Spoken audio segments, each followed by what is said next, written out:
Hi folks, Tom here from Clemence Watches.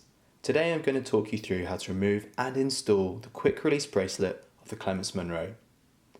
For the purposes of this video, we've prepared a second watch with the screw of one of the links removed so that the clasp doesn't obscure our view of the quick release spring bars.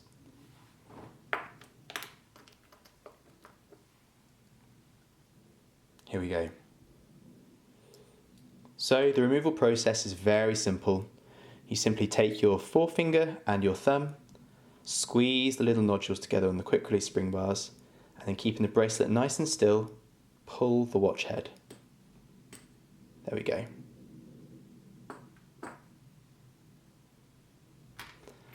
We'll repeat that process now with a slightly zoomed in view. Okay. So, forefinger and thumb on those little nodules, squeeze them together, keep the bracelet still, and pull the watch head away. There we go. Super simple.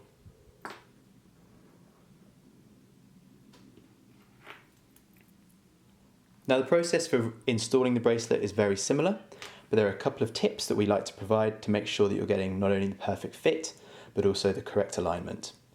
So firstly, let's make a mental note of where the 12 and the 6 are in relation to the crown, okay?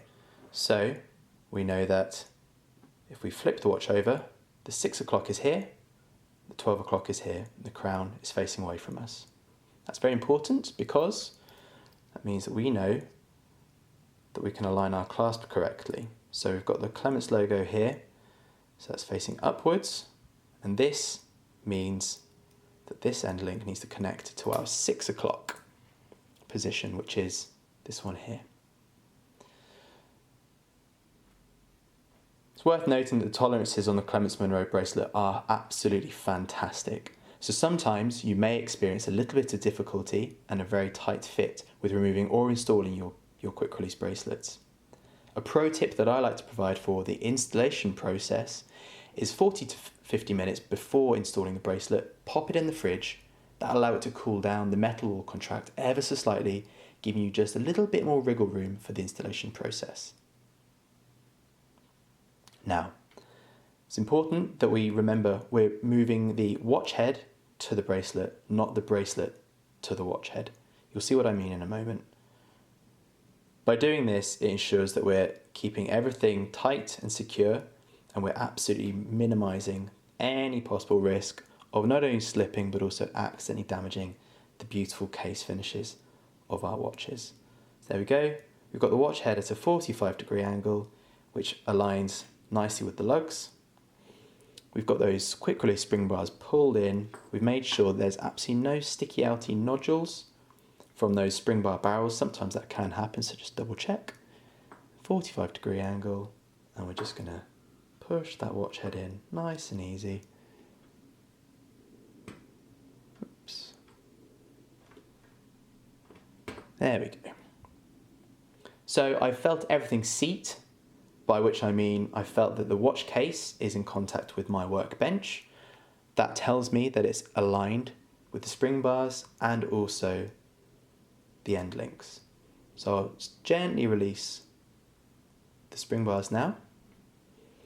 And quite often, the spring bars won't seat directly into the lug holes of the watch. So what we want to do is just very gently, oh, you may have heard one pop into place just then, very gently rotate the watch so we can get a purchase on both sides of the bracelet. We can check from this side and see that there is a bit of a gap here at the moment.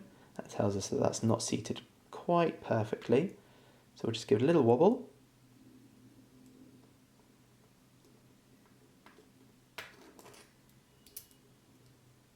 There we go, that has popped in, and now we've got the perfect fit for our bracelet. One last test is to just give it a little tug, just to make sure nothing's going to fly off when you're on the move. Great, we'll repeat that process now for the 12 o'clock position.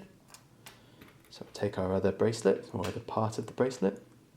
Again, squeeze those pins together, make sure there's no barrels overlapping. Bring the watch head in at 45 degrees. Everything's in contact. Perfect. There we go. Give it a little wiggle. Another little wiggle. Final test. Good to go. Thanks, folks. See you out there.